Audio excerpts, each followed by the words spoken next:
The topics and opinions expressed on the following show are solely those of the hosts and their guests and not those of W4WN Radio, its employees, or affiliates. We make no recommendations or endorsements for radio show programs, services, or products mentioned on air or on our web. No liability, explicit or implied, shall be extended to W4WN Radio, its employees, or affiliates.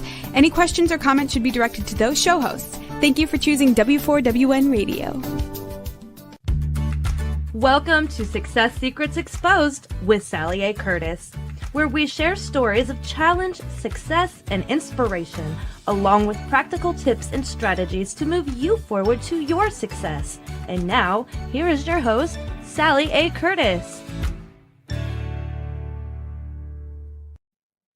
Good evening, good morning, and good day to you all, and welcome to another episode of Success Secrets Exposed. I'm very, very excited to be sharing with you today because I have a very, very special and dear friend and very special guest for you today. Today, we're going to be talking about amplifying your authority and the different ways in which you can do just that. So for those that are actually new to the show, let me give you a little bit of a backstory of who I am and what I do. So I'm a content repurposing whiz, and I work with authors who speak. And I help them leverage their existing content into new profits, effectively creating for them a library of reusable brand assets. For example, we turn their books into 2 years' worth of social media posts. And what that does is that actually helps them be more consistent and helps them leverage their existing content and helps to amplify their visibility, their credibility, and their profitability. But today, as I said, we're going to talk to you about amplifying your authority. And I have a very, very special guest, Divya, who's also a very dear friend, and she is an absolute expert in this authority space. So let me tell you why she is so. She's a 10 times, that's right, 10 times #1 best-selling author. She's a business growth strategist, a motivational speaker. She partners with high-achieving business owners, those experts that are really on the rise, plus Fortune 500 and Fortune 50 leaders, those that are ready to play full out and experience that real joy of really impacting others. And as a result, expanding their reach, the businesses that they work in, and the revenue for their company and the success for themselves. Divya and her team have helped 165 authors become #1 bestsellers also, and helped them garner 6-figure opportunities. Divya is committed to helping people move through the transformational journey of becoming influential leaders for life. As a thought leader herself, she is a regular contributor and a prominent publications like Forbes magazine, Entrepreneur, CEO World magazine, Addicted to Success, and International Coaching News. And she's also been a radio personality and a host for the past 5 years across multiple platforms. So please, with a very, very warm welcome, please help me welcome to the show, Divya. Dun, dun, dun, dun. Thank you for having me on your show, Sally. It's an honor. You're very welcome. I'm thrilled to be able to finally share you with a little bit more even of you with my community. So thank you very much for joining me. I really, really appreciate it.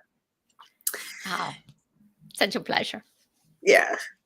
Can I ask, I'd love to do, I know I've done a bit of an intro, but can we do a bit of a deep dive into the backstory of authority and your publishing? Clearly you love to write, and it's a gift because you do it so effortlessly. And I look at people that do that and go, oh my God, how do they do that? Because writing's not something that's as easy for me. But you really have helped people make that process that can feel complex become quite easy. So obviously there's some inner genius elements in there. So tell us a bit more about the backstory of that. Absolutely. So it begins when I was a child. I used to love reading books because it would open up all these new places. I'd be sitting up in the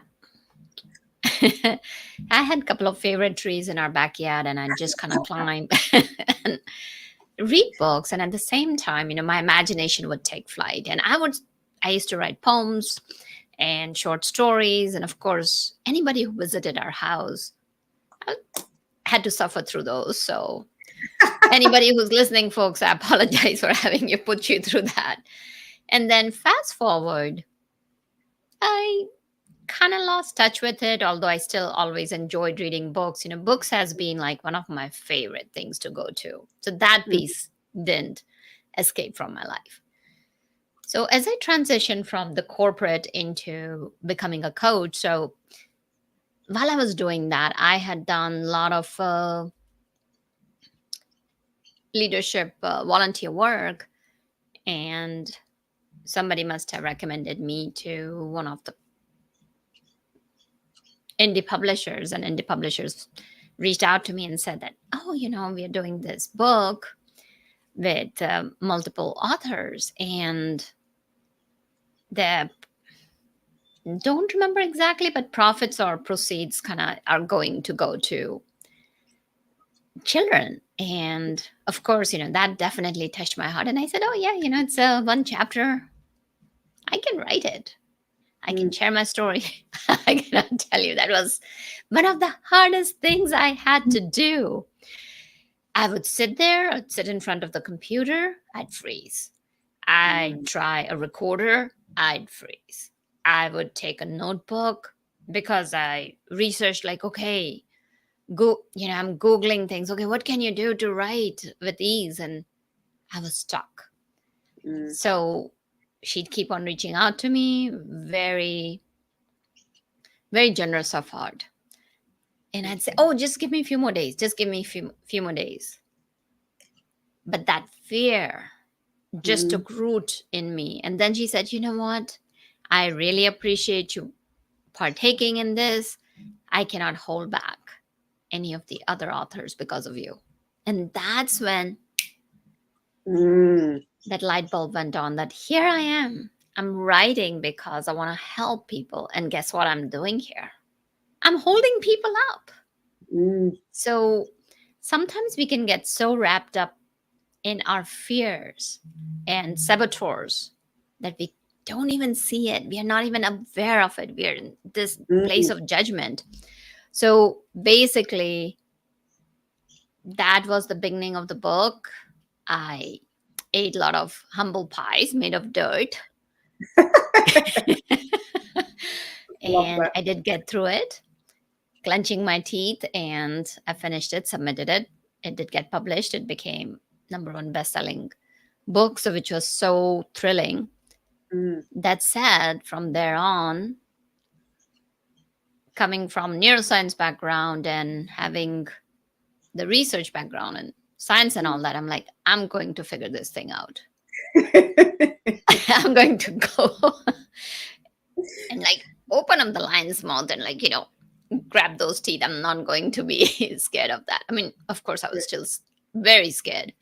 Then as I started doing it and getting into it, facing my fears, I started writing books, and then it became easy. Like I was spitting books out quite quickly, and like people started asking me questions, oh, how you doing? And I was sitting down one day with my coach, and he goes, how are you writing those books so fast?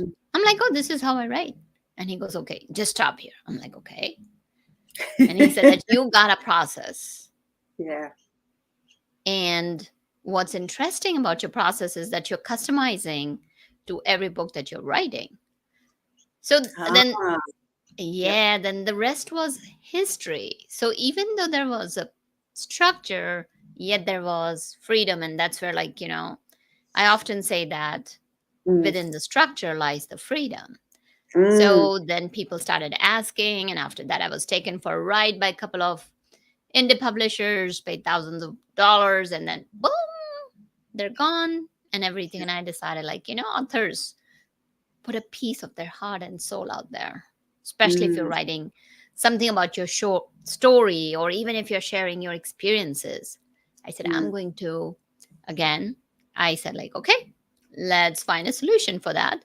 And I went ahead, built my own team, and that started the journey. And we have helped so many authors, and it's so beautiful to help people share their story and make a difference. And as you say, make a difference through having that voice and simply sharing the elements from within their heart. I know we've talked about that you had a process. I hadn't heard you talk about the process with the freedom in it, because, as you know, I have become systemized, and people comment and say, you're so organized, you're so systemized, but that wasn't my life previously. I've learned this. To me, is a learned skill. And as much as I like structure, I'm one of the biggest rebels out there as well. So I like the racetrack, but I want to be able to go, bend the rules and all those sorts of things. So I really love that phrase of, within the structure lies the freedom. So can you elaborate and give us perhaps an example on that, maybe of a client, of how that structure has helped them find the freedom? I don't know if that's possible. Oh, yeah, absolutely. Let's look at one of the examples in the context of authority building, since we are talking about amplify your authority. So one of my clients, phenomenal person. She had so much experience and a lot to share. And she already had success where she was helping her clients and her clients were seeing results. And yet there was this hesitation and trepidation where that the judge, the master saboteur, that is in so many, I think so it's there in most of people. There are like 9 to 10 saboteurs, but I'm just going to touch on that one. Oh, you're not enough. You don't deserve it. Who are you to write? And all those things were going in her head. So then what we did was we talk about the structure. So the first step is identifying your values. Super, super important. That what are your values that become the charter of your life? The values that guide you to take actions, and where you don't even have to think, just like as if you're sitting in a car. You don't think like, oh yeah, let me adjust my rear view mirror, let me put on the seat belt, let me have my hands, whatever the new style of driving is now, and then let me put the car in reverse or put it in gear or whatever, if you have stick shift, and then go. No, it becomes automated. Automatic. So we identify values, and given the time we have, I'm just going to touch upon a couple of things. So with values, like her biggest thing was she wanted to make a difference. She wanted to help as many people as she could. I said, all right. So now let's take that and see how is that aligning with your thoughts and with your actions, with your behaviors and beliefs. And that just became the charter. She had making an impact was one of her topmost values, and that drove her. So that allowed her to shift her focus from me to we. Think about it. When you flip that M in me, it becomes we. It's simple. So she started writing for the other people. She started seeing herself through their eyes, that what she had, it was her responsibility to share her expertise because people would benefit from that. And when that window opened, then of course, the light came in, the fresh air came in, and we experienced transformation together. And it was such a joyful moment to see her just come into her own. This beautiful bird taking that flight, opening that window and just flying out, soaring with her wings spread. So that's one of the simple things that, okay, we are going to have values guide you, but it's going to be different for everyone. There's that freedom. We do not put that, you gotta follow 1, 2, 3. These are the 3 steps that will make you. So we have a strong foundation where people can come and adapt, where people can come and grow and come into their own. Then one of the other structures is that we have a narrative. So we have different structures for different types of people. Then we have got different structures for how do you put your story out, depending on what their model is. Mm-hmm.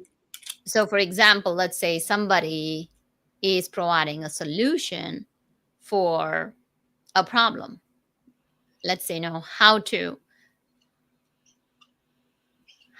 know, or how to make sound decisions. So then that becomes a how-to book. Yep.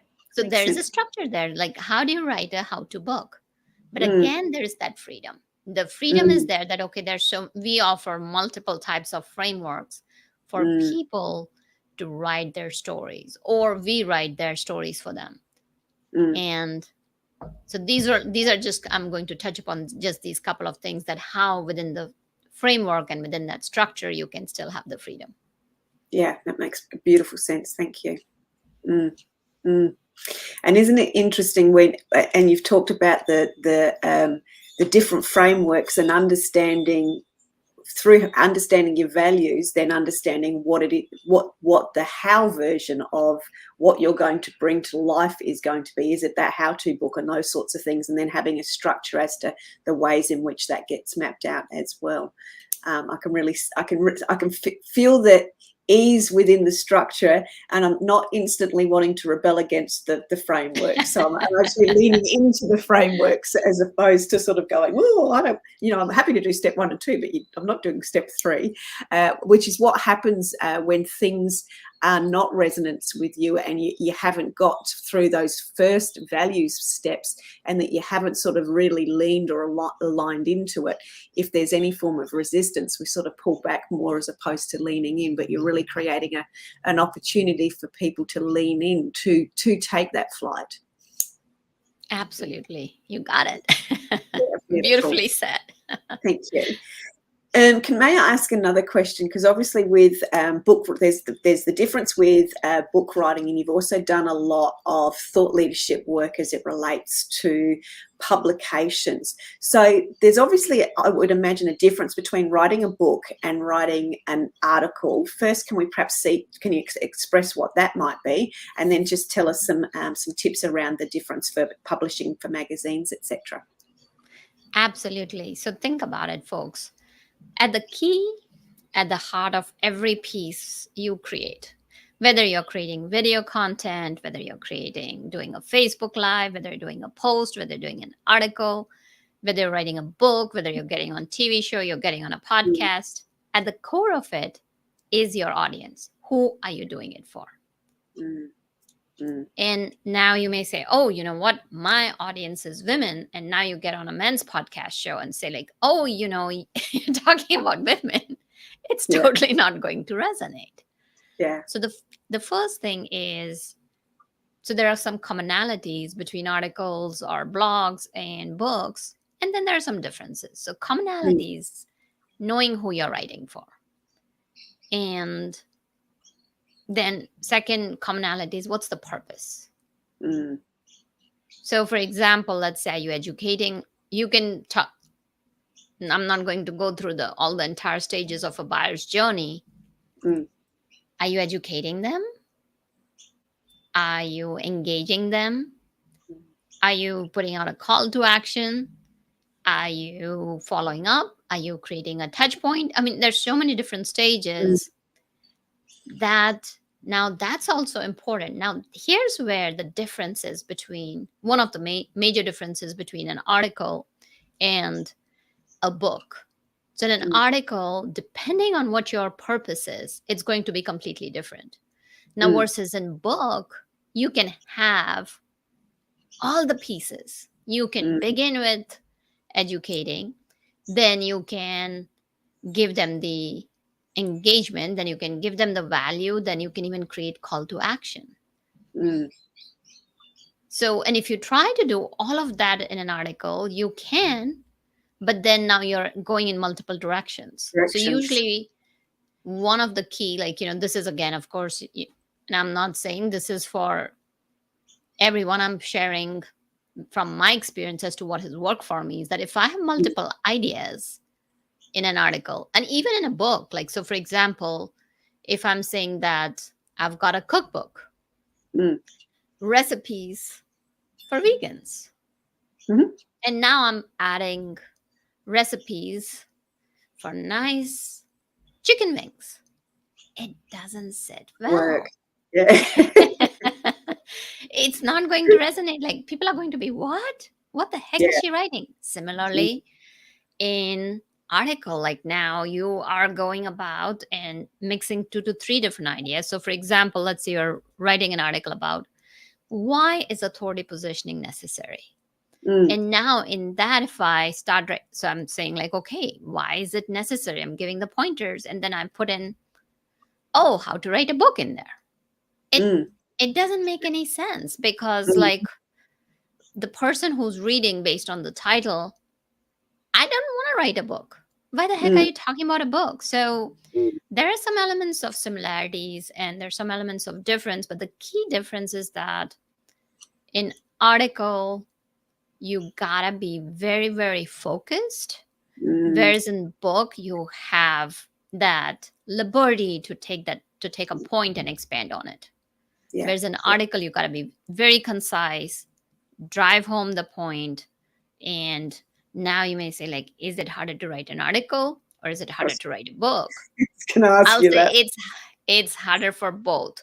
So an article, it's easier because you take like 1 or 2 points in comparison to book. Like, okay, you know what? I want to write about, I'm going to go back, like, article, why authority positioning is necessary. So maybe, like, you can have a hook that, hey, you can start out with a comment or a question that, have you had one of your clients look you up or one of your prospects look you up, and kind of, or have your clients have one of your clients asked you questions like, oh, what is it that you do? How do I know that your product is, like, you are the brand, or you are the person that I need to work with, and they're questioning you, they're not satisfied with you being the trusted authority.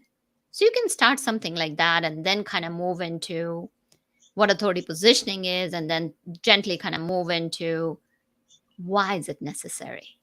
And you can have, like, 3 to 4 bullet points. That's again the middle. You make your conclusion, and you can still have like a call to action there also, and you're done. Now versus in book, even though you're writing on one subject, let's say if you're writing, and I'm writing a book on authority positioning, it's in works.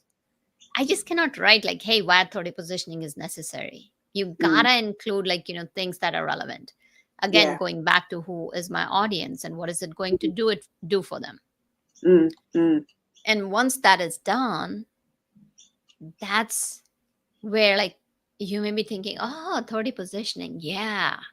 You know what? In that authority positioning, I could talk about like how videos are so good. So now it's super easy to go off on a tangent, to stray from the main idea. And that's what it can make super difficult. Does that answer your question? It certainly does, because being one for tangents, so I tend to unpack ideas and over unpack to that. My process, and this is just in general, is to over unpack and then refine. So I over unpack to find the real gold and then refine it around that gold. So the tangents that I go off on is where I have found overwhelmed before, but that now with a little bit of structure and that freedom, which is why that sort of resonated with me. It's been bringing it back. Here's the focus. Yes, I've unpacked all of this, but they're the 3 key elements that is relevant to what the audience is wanting. The phrase I use all the time when talking to clients is, we want to create content or repurpose content as it is that's going to give the audience forward movement without us. So with that focus of being able to touch on those touch points, that's is where the gold comes out. But it's that, it's bringing back and refining the tangents, and you have the opportunity to expand on more tangents in a book, whereas in an article it needs to be much, much more concise, and as you said, to the point, etc. there as well. So, with your experience, extensive experience with working with thought leaders and people that are actually sort of self-employed as well as in that corporate environment, across both publishing for books and publishing for articles and helping them build that authority side of things, what would you say are the three main significant, I'm going to say tips, but also outcomes that people can achieve by doing it, having their and amplifying their authority? So let's talk about the biggest elephant in the room is that there is, if you go for groceries, let's say you go pick up bread, you go pick up eggs, you pick up milk. How does that differentiate you? You can be a coach, you can be a thought leader, you can be a healer, you can be a consultant, you can be business strategist. What is it that differentiates you? It's the recipe. And that's what one of my clients actually called me. She said, "You're that recipe that makes my chocolate chip cookies from the general stuff." So that's what that book and writing those pieces or getting on podcasts does for you. And these are all good marketing mediums. There's no one right or wrong. Like whatever fits your needs. And that's where, again, I kind of come back and say that, like, it's like we personalize and customize. Not everything is right for everyone. And so first is differentiation. It absolutely makes you stand out. And that you're not the run-of-the-mill bread, butter, and milk. You're that chocolate chip cookie. And even in that soft, moist. Then second thing that happens is that I want to go back to stats. I love stats. Several studies have been coming out since 2018, 2019, even before pandemic. And then even more so after pandemic, is that trust is at the lowest between consumers and brands. Wow. So if it is at the lowest, and trust is something that you gotta deposit in a bank before you can make a withdrawal. Great analogy. Thank you. Yeah. Yes. So now, fine, like, you have had a conversation on Facebook or email with now you're sitting on a discovery call with your prospect. They've gone, Googled you. There's not much. I mean, you may have gotten on multiple things, but if you don't have authority assets, if you don't have the social proof, they're quite skeptical. Versus, let's say, if you have a book, now that person, they're checking you out, they're okay. They go check out the description of the book. And again, it depends on how it's written. It's not just how the book is written, but what your description is of the book, how your bio is there. They're like, yeah, you know what? Before I talk to her, I'm okay spending that few dollars, close to a price of a cup of a coffee on a Kindle version. Let me just check out. Yeah. Bam. You're describing exactly what I do when I'm researching people. Yes. So then they are just kind of checking you out. That like, oh yeah. Then they're already privy to your expertise. They've spent time with you, and you have deposited that money before cashing it out. So they come to you, and especially I'll tell you, like most of my clients come from my readers. They've read me. They have almost like checked me out, tested me, because book showcases. I mean, there's no way you can hide there. It's got the book is such a medium that if it's not a well-written book, people will know. Just like a bad movie, right? Like people don't know like whether movies are good or not, but like some movies, like they're hits, some movies are not. Yeah. So that's the second thing, that you're depositing trust. Third is that you get the longest shelf life of your marketing. It is for the rest of your life. You can take it and rinse and repeat and rinse and repeat. Mm. It may be a lost leader in the beginning that said, if one book could even bring you 3 clients at even, let's say, 5K a piece, you have more than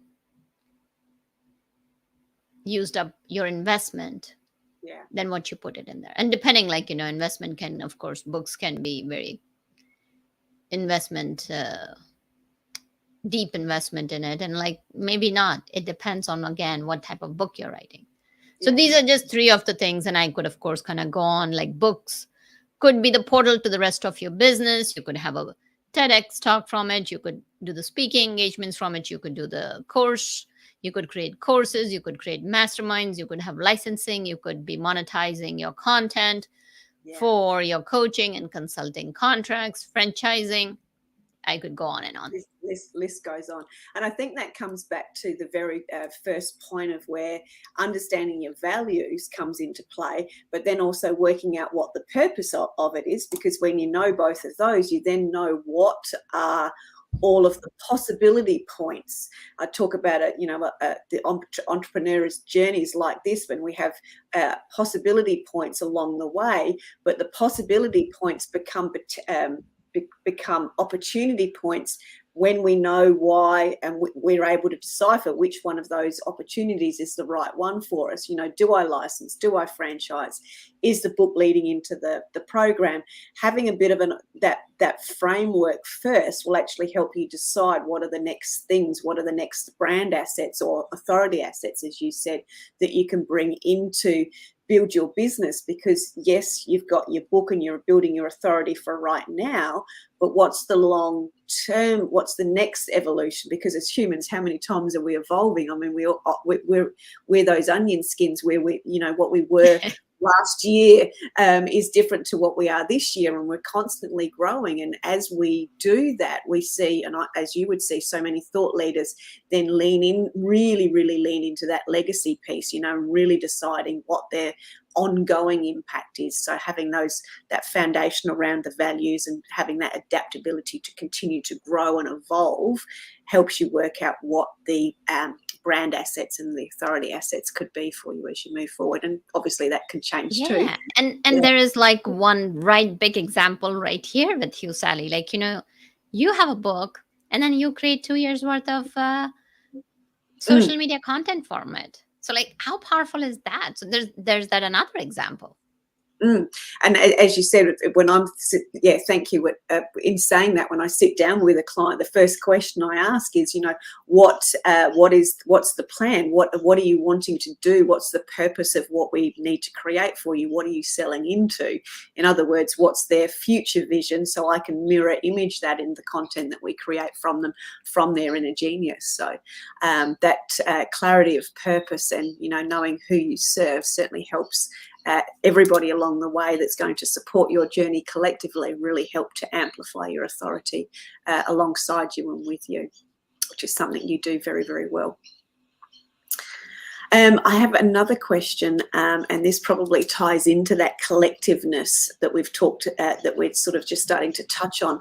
And you've got this most beautiful phrase that is, and I hope I'm going to get this right, individually we are a drop of water, but together we are an ocean. Yes, it's I gotta give the credit to Rana Suko. Not sure if I'm pronouncing the name correctly or not, but that is one of my go-to quotes in my daily life. And for example, one of my values is collaboration, not competition. And what it means is that, so for example, just now we are doing some interviews for hiring folks on our lead generation team and sales team. And I tell them, listen,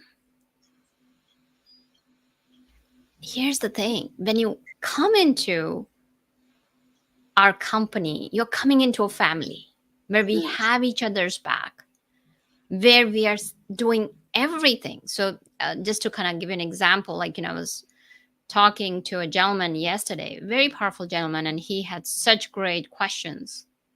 And I showed him, like, what we do ahead of time so that he or she can become successful. He's like, really? You're putting all of that stuff into place? I'm like, yes, because if you're not successful, I'm not successful. And together, if you're not serving our clients, if the client is not successful, we are not successful, because you can only take, like, money. That's a short term game that you are thinking that, oh yeah, let me make money and then go. No, it's about playing the long game. Think about it. When we talk about ocean, it's about the ecosystem. Ocean keeps on nurturing, right? Ocean is an ecosystem that is recycling, where everybody depends on each other and they sustain. So anytime you want to, like, grow your business and sustain your success, you gotta have that family. You gotta have that collective. And even just think about it, like, you can be putting a drop of water. You fill up your bucket, you fill up your tub. It doesn't have as much power as an ocean. Yeah. I love ocean. And ocean not only sustains, but it's like, what a powerful, like, I'm always in awe of ocean. It creates that awe. It transcends you from ordinary to extraordinary. Yeah, brilliant. And I think, as you said, with that family, and I am working with, as we both work with thought leaders and those sorts of things, and as we see them transform, as we're transforming and continuing ourselves, we actually see, and I remember my own journey was, going out on my own, staying out on my own because of feeling a little bit of that competition, even though I'm naturally collaborative, but you sort of start by giving too much away and being too supportive of other people, and then you realize that you got to put a few more boundaries back up, so you sit a little bit, and then you come back in to the collaboration, and then you find somebody like yourself, and you discover what collective really means and collaboration really means, and how everybody's lifting everybody up. It's on that ocean, and I think that's one of the important messages around amplifying your authority. Is there is lots of opportunities, as you've said. There's lots of asset opportunities, podcasts, books, articles, Facebook Lives and all those sorts of things. But sometimes you're not going to be the expert in all things, but you can give all things a go. But you can align with people that can really help you do certain things better. I actually wrote down a question which popped just before you came on, which was, and this, I'll say it as an I, but actually I'll say it as a we, what can we do that you can't do that could help you in your business today? And I think that's a powerful question to be asking of ourselves. We, as the collective community around the globe, and I don't necessarily just mean you or I, but who's the collection around you that could help you in your business today do something that you can't do? That is really powerful. And that, again, brings the point of collective. So I want to give like a very beautiful story in that. So one of my neighbors, she wants to remain anonymous. She's my shiro. She told me that, did you know monarch butterflies? And this is off the cuff, and folks, you'll realize where I'm drawing the connection. Monarch butterflies are getting extinct. And she is raising them. So I've seen her go through all the different steps, just so powerful. And from like tiny little eggs on milkweeds to the caterpillars coming out, caterpillars shedding their skin, and then building that chrysalis. So if chrysalis is not hanging straight because they need gravity for the butterfly. Oh gosh, I cannot tell you, like, I'm seeing the butterflies at every stage, and it's so amazing. I've I've had the fortune and joy, I'm so grateful for it, to even release the butterflies and see the chrysalis, like, changing color and how it becomes clear and how the butterflies pop out of it. So then what she did was, right today in front of my eyes, she took a chrysalis, which was like this on one of the leaves, took it and hung the chrysalis Right. with a little tiny green, eco-friendly rope. Mm, So we need help. Like when you're talking about how can we do that? See who's the expert mm, in the industry. mm. And you need a little push. Not everybody can do everything on their own. So, for example, I'm a really big example. I'm great at pulling people's genius out Mm, and giving them the voice. But the rest of the stuff, I couldn't do it without my team. We have come mm, together.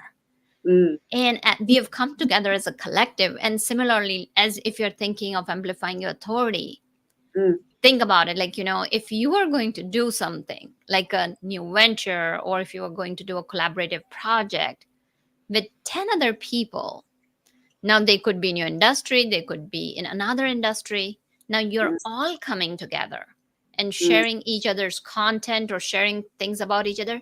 You have amplified it 10 times. mm, So that's the power of collective. And to your point, is that what can you do so that others can help? So mm, that's the key, is that find where you play to your strength, and mm. wherever is not your strength, connect with other people who play to their strengths. Yeah, yeah, very much so. Couldn't agree with you more. And as you were explaining that scenario, I just went into, yes, like you, I can extract somebody's inner genius out of the content that they've written, but I'm not a graphic designer. I'm not bad at design, but I've got some exceptional designers, and I've got some exceptional people that find that, the right imagery or the right photos that we use. But that's their genius, and I rely on them to be able to bring forward what we do as well.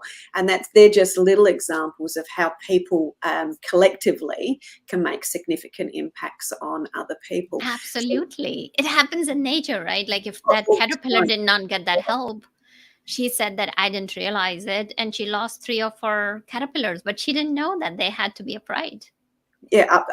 that's so interesting. And one of the things I love when it comes with the butterflies, when they're actually coming out, which has always been a lesson for me, and I'm glad you actually brought butterflies up today, was that sitting where they just dry. When they're out, they just dry their wings, because they can't fly until their wings are dry. So they actually have to pause before they fly. And I think that pause point is, part of the purpose and the values that you spoke at that at the very, very beginning. So just as we start to close out, Divya and I just want to also share with you that we are working collaboratively together, as you've probably gathered, and we work very closely together and speak often anyway. But we're going to be bringing to our audiences and to our community an opportunity where we are going to share with you some strategies and really help to amplify and elevate your authority. So we're going to call it the Elevate and Amplify project. So you'll be able to find more on that as we move forward. Do you want to share a little bit about that, Divya? Because you've been doing similar things to what we're doing together a little bit longer than I have. Do you have any insights or things you want to share around that? Yeah, absolutely. So, folks, here's what it is. It's about shining the spotlight on people who are making a difference. Yeah. Who are those butterflies who have gone through that process? Because for me, there's nothing like overnight success. Mm. And you may think there's an overnight success because something comes to fruition, but just kind of think about it. When that butterfly comes out, it's like in that 10 seconds that chrysalis opens up, when it's just right timing, and you're like, oh wow. But we are not seeing the whole process behind it. So there's a journey. So the whole idea is we connect with people who have gone through that journey, who have that passion about helping others and making a difference and driving that impact. So we bring them together and help. Put a spotlight on them. And this way, not only they're making a difference, not only they're becoming role models for other people who are looking to become who they are, but also we are amplifying their authority. We are giving them the stage where they can shine the light and share their stories for others, because know that somebody's transformational story can become a survival guide for somebody else. Yeah, so beautifully said. Mm. Mm. And also on top of that too, with the opportunity to bring our networks together and to bring your networks into that fold as well, there's certainly the significant opportunity to find even the key players within your collective. So certainly an invitation to come along on that journey with us and experience some more. So in closing, Divya, as we really close out, and I knew we'd get to the end very, very quickly with lots of exciting and enthusiasm, can you just recap just the three key tips you have for helping to amplify your authority? Absolutely. First of all, find your recipe, folks. So that way you can differentiate yourself and stand out. You have the experience. You may think like, oh, I don't have the expertise, but know that if you have life experience, you have expertise. So make sure that you stand out. And second, do something for other people, provide value. So you're depositing the money before you cash it out. And then third thing is that use your values and make it your responsibility to share your voice. Because if you don't share your voice, then you may be preventing somebody else reaching their pinnacle as how you have reached your pinnacle. Beautiful, thank you. And in closing, some of the little tips that I've picked up from it is I absolutely love that the freedom lies within the structure. That's really highlighted for me, that we do adapt and grow and evolve continually, and the collective does the same. So I think how much more the collective we could do together, and certainly building on that trust bank and creating some of those authority assets and increasing your social proof, which is part of what the network and the collective will actually help you do as well. Sorry, Yeah, go ahead. absolutely. No, just one very quick thing. And folks, if you have liked what we have shared here today and want to join us in a journey of collective where we will be shining the spotlight on select few, on people who deserve that, do reach out to your beloved show host, Sally Curtis. Yeah, thank you very much.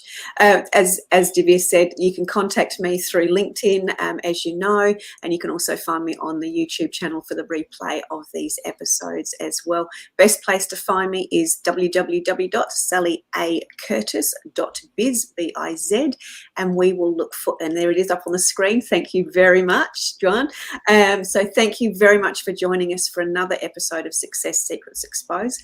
I look forward to seeing you again very, very soon, but if we can just do another awesome thank you, energetic and clapping for Divya, who's joined us and is part of our collective and my collective. So super excited to have been able to share her with you today. Thank you very, very much, and I look forward to seeing you next time on another episode of Success Secrets Exposed. Take care for now. Bye. Thank you, Sally. Bye-bye. That's it for this week's episode. Thank you so much for joining us, and I trust that you got some inspirational tips to move you forward. You can find this episode along with many more on your favorite streaming platform such as iHeartRadio, Spotify, iTunes, and more. See you next Thursday at 7 p.m. Eastern Time for more Success Secrets Exposed with Sally A. Curtis.